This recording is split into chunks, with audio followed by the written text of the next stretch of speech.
Hey guys. All right, I'm going to give you a pretty basic introduction to the different widgets that are inside of Elementor. I'm going to show you the uh, basic widgets or elements.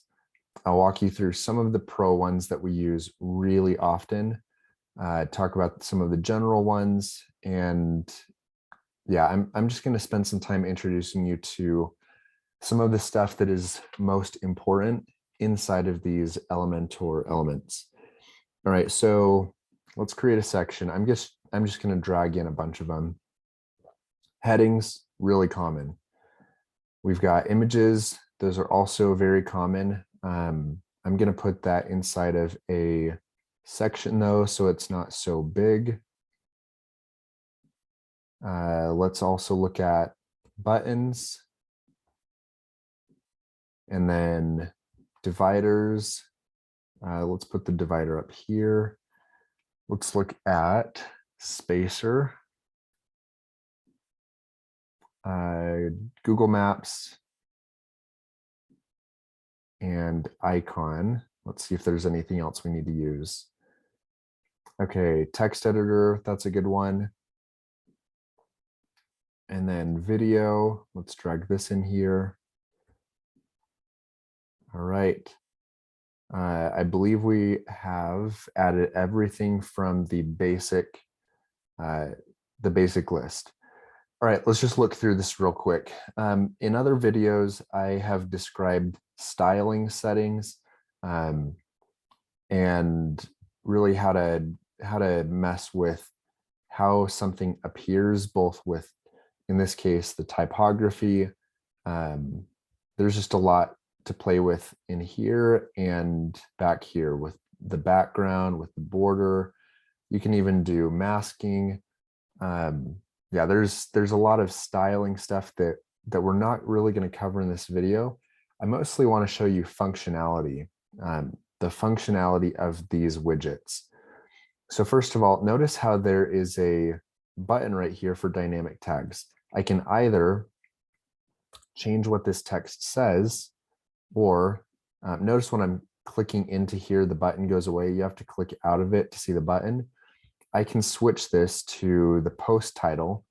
And since this page is called widgets, it adopts the title of the page that we are currently in. So I could hide the default page title and then instead use my page title for this page that I'm building. Let's delete that. We can also drop in the date. And notice how there's a little gear or a wrench right here. I can click on that and I can change different things. So I can say, show me either the date this was published, show me the date this was modified. You can change the format. You can even customize the format. And so for example, if I only want to show the year, I can put in Y. If I want a comma in there and then show me the day, it'll show me Tuesday. Let's see if I think T is time. Oh, that's time zone.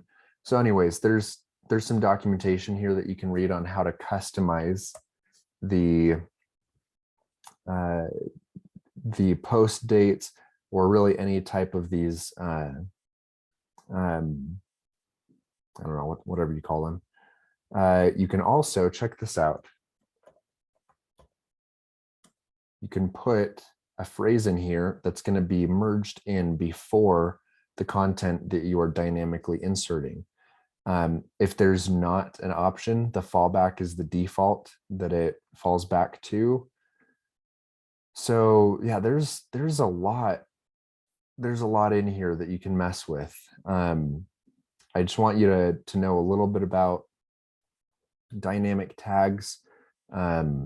Spend some time clicking through here and see what happens when you click on different tags. Notice how this site is called ArcFire's demo. It drops that in right there. What else can we do? Author name. There we go. That's my name. So that's how you can dynamically merge content into a page using this little thing right here. And notice how there are several places that use dynamic tags. So I could make, for example, I could make this text clickable by saying the post URL. So now if I click on this, it takes me to the very page that we're on. Right now, that's not very useful, but that is how dynamic links work.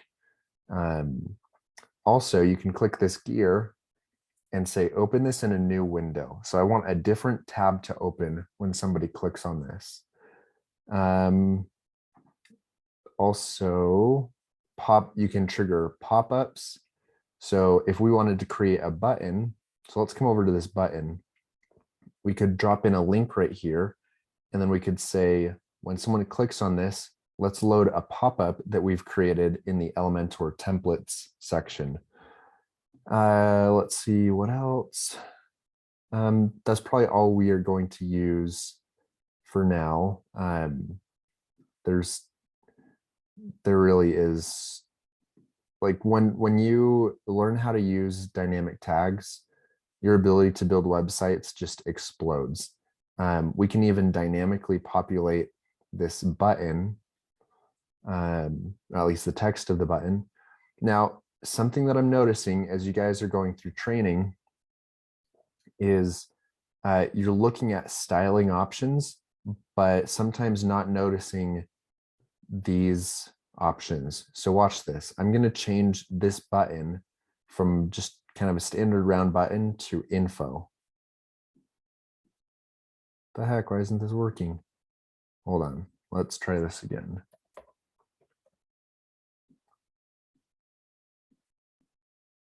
Okay, I don't know why that's not working. That always works. It may be that there's a glitch with this version.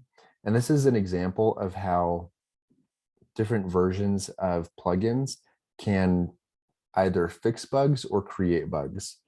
And you kind of have to wait for the plugin developers to just provide a new version. And then you update it in the backend. So this is actually it's frustrating that it's frustrating that the button is not behaving for this tutorial, but this is actually very much real life. You go and click on something and it simply didn't behave the way that you were expecting it to. So, but I do want you to notice there are other ways to make modifications besides the style tab. Let's look at this video. Okay, source, you can pull from YouTube, Vimeo, Dailymotion, or self-hosted, meaning you can upload a file or you can use some other URL to extract from. Let's just stick to YouTube for now.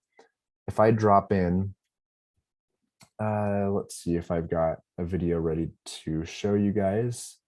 Let me pull up YouTube in another tab. Let's pull up our ArcFires videos. Okay, right here.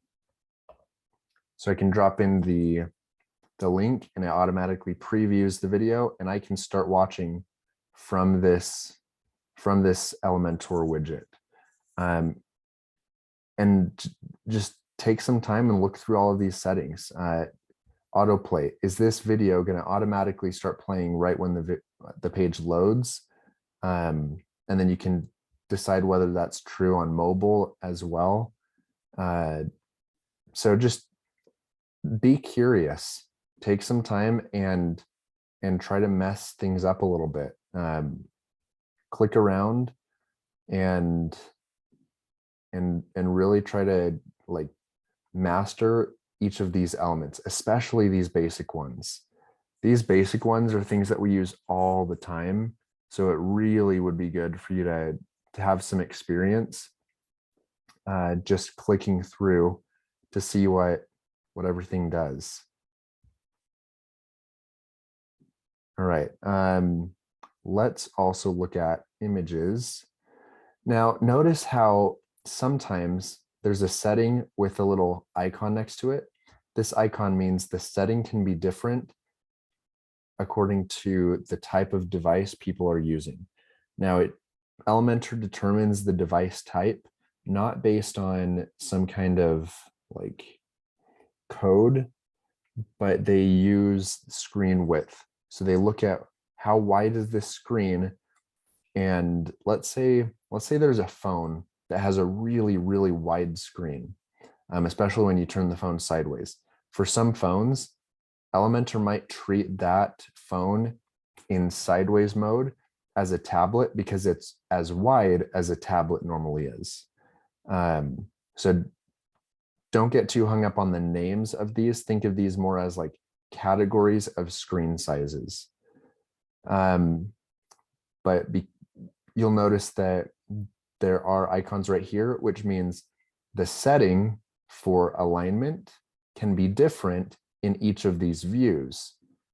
Whereas these options, caption, link, I can't have a different link for each view type.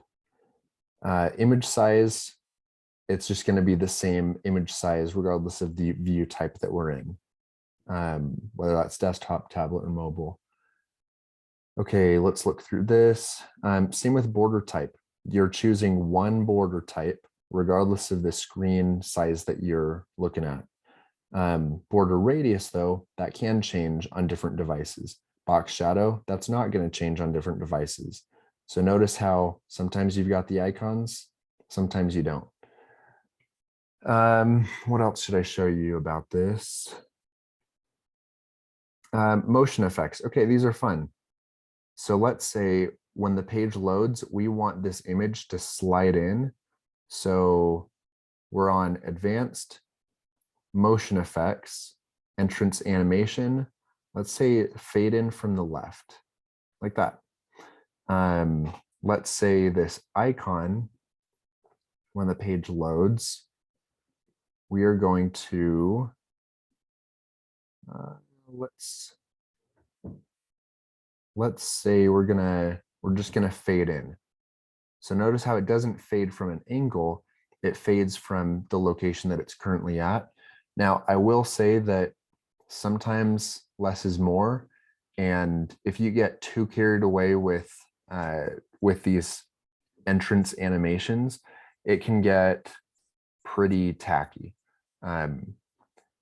Most 90s websites that I've been on that are still being used today, they often have animations that are just overboard, like way too much, and it's just obnoxious. So try to avoid that. Have some sense of what is it. It should be an accent. It shouldn't be like every single thing slides in, and if it is sliding in, you want it to kind of be consistent. Like it's not like everything is sliding in from different directions and it feels kind of chaotic. It's hard to make a website look really good when the animations are so different for each element. Now, it is possible if you look up, for example, the website pages that demo like iPhones or Mac, like new MacBook Pros, they often have like a ton of animations, or like websites, websites that sell cars. I'm not talking about car dealerships. I'm talking about like Audi.com, Toyota.com. They often have a lot of animations, but really the goal of the animation is not for you to be captivated by the animation itself. It should be drawing your attention to something that they need to pay attention to. And so if you're using animation on elements or widgets that are not very important, then you're distracting people from what they really should be focusing on. Okay, I should show you a couple other things in here. Z-index is, it's kind of it's how you reference how items stack. So for example, if I duplicate this image and I'm going to give this a negative top margin so that these images overlap. And I'm going to shift it to the right a little bit just to make it really obvious where this is at. Notice how this image is on top of this image, but underneath this video. If I give this a z-index of 1, then it goes on top of everything else because everything has a z-index of 0. But this video over here, if I give this a z-index of 5, it's now on top of this image. If I give this a z-index of 4, it's not on top. 5, it's not on top because it's the same. 6, now it's on top. So it's kind of a little bit unpredictable which thing is going to be on top when they're all on the same number. So notice 5 and 5, but the moment they're different numbers, now it stacks the way you want it to. So that's z-index. We'll talk about CSS IDs and classes later. You guys probably won't be writing CSS code for a while. All right, let's go back over here. Okay, let's actually look at this icon. Okay, view, check this out, stacked versus framed. I just want you guys to notice that there are different, there are often different like skins. Does that make sense? There are different ways to view the same content without necessarily changing the styling. So here's another example. I'm going to take a break from these basic widgets. Let's bring down an intersection. Actually, I'm going to create a new section because this is like a very different set of tools. Let's go to Pro. So we've got posts. We're going to use this all the time. Notice how I can switch from classic to cards, and the design has completely changed. So a lot of Elementor widgets have one little toggle or one little drop down where you can fundamentally transform how that widget appears. And that goes way beyond just styling it with these other settings. So make sure you notice stuff like this. I want to see you guys clicking around and really experimenting with all of these options. You should know exactly what you can and cannot do with each of these widgets using these settings. What happens if I delete date? Notice how date disappears from this bottom section. That's not a styling change, that's like an actual functionality change. I can turn off the read more link. I can turn off the category tag up here. I can turn off the image for the author of that post. I can completely delete that bottom section. Excerpt length, I can put it to 0 and the excerpt completely goes away. Notice how this is the number of words that we're going to show in the preview. Open a new window. What else? Oh, image ratio. Look at that. How zoomed in is it? You can play with stuff like that. I think it was at 66 before. Masonry. So this is going to stack. Notice how 25 words is not the same length in every paragraph, and the title is 4 lines here, it's 3 lines here, it's 2 lines here, and it's 1 line there. Didn't do that on purpose, kind of convenient that they're so different. Masonry where'd it go? Okay, there it is. Masonry means that it's going to stack based on its actual height instead of forcing everything to be the same height. What else? Show image. We could say no thanks. And then we just see the post content itself. So really take some time and know what you can and can't do with this. Understand how this query works. Are we displaying posts? Are we displaying pages, landing pages? What do each of these mean? I'll create in-depth tutorials at some point, but I would really rather use my time to create tutorials for things that are genuinely difficult, rather than just to make it easy for you guys to find settings that you could have found with a little bit of curiosity. Include by, this basically means show me any post that, let's say, has the category of Daily Wire. And so one of my posts disappeared because only these have that category. Or you could say, don't show me a specific post. So let's say SpaceX, show me posts in this category except for this one. Or you could say offset by one and take one out of there based on it's ordered by the date, order is descending, and it's not going to show the, I think it's descending. So I think it would not show the earliest post with that setting. So just, yeah, really take some time and play in here. Pagination, basically, can people click through multiple pages of posts? Can they click to load more? Can they just scroll forever and keep seeing posts until we run out? This is a really relevant widget, and it really would be a good thing for you guys to have a little bit of curiosity, just to make it an easier learning experience. You'll move through training much faster if you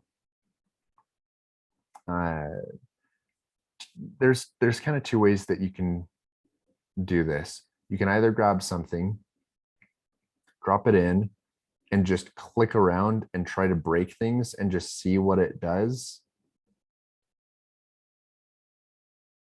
Like, what's the difference between a 45 VH versus a 45 pixels? Huge difference. Huge difference. Slider options. Yeah, what I'm noticing is when I give you guys tutorials or assessments, I'm noticing that you guys are doing a good job on styling, but you're not looking enough at the content and the actual like functionality of the content. This tab introduces you to modifying the functionality of your widgets. So for example, let's go to navigation menu.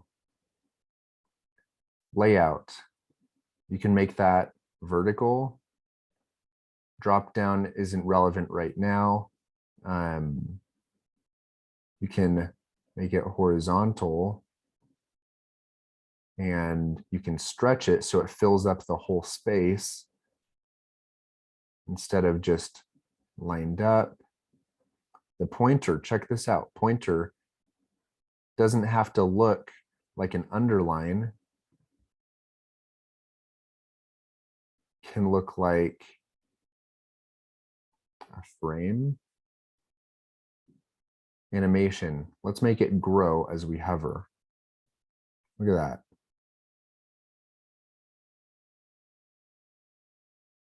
Breakpoint. At what point do you want this menu to break into a toggle button?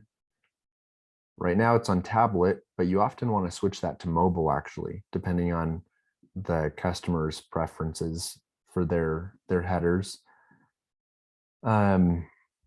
Yeah, just take some time and really explore this. I I have created some assessments, particularly for the header assessment, and I'm noticing that uh, the sites that you guys are building, they often need changes made to the content in the content tab, and without playing with these options, I've seen some of you try to compensate for the style, or sorry, the layout or functionality difference with styling modifications. So for example, let's come to, I'm just going to search. Okay, so let's drag in a search form. Notice how the style of this search form changes based on this drop down. And if it's full screen and you click that button, it now loads into the whole page. So make sure that you spend some time clicking through these different options. Typically, if you want to modify the layout of one of these widgets, if the widget comes with pre-packaged layout styles that are, dramatically different from one another, it's going to be in the top the top part of the content tab. So skin for the search form, or if we go to posts, skin for cards. Can't think of another example right off the bat, but those two are great examples of how you can fundamentally transform the layout of something. I think block quote might also be like that. Yeah, skin, you can change how quotes look just using this. And that saves you a lot of time, because then you don't have to drag in an icon, drag in a text box, drag in an intersection so that you can put a button right here and a heading right here. I mean, this is a pre-built widget that comes with 4 different elements in one, and you can modify how it looks just using these little drop downs. So I just want to make sure you guys are taking the time to really look through this. And if you have been asked in a practice or an assessment as part of your training, if you've been asked to do something and you're not sure how to make that change using styling, make sure you haven't missed something in the content layout, skin, the formatting options. That's all I'm going to say in this video. Keep up the good work on your assessments. I'm going to come out with some practices to make sure that you guys are really working through these elements well. And that's all for now.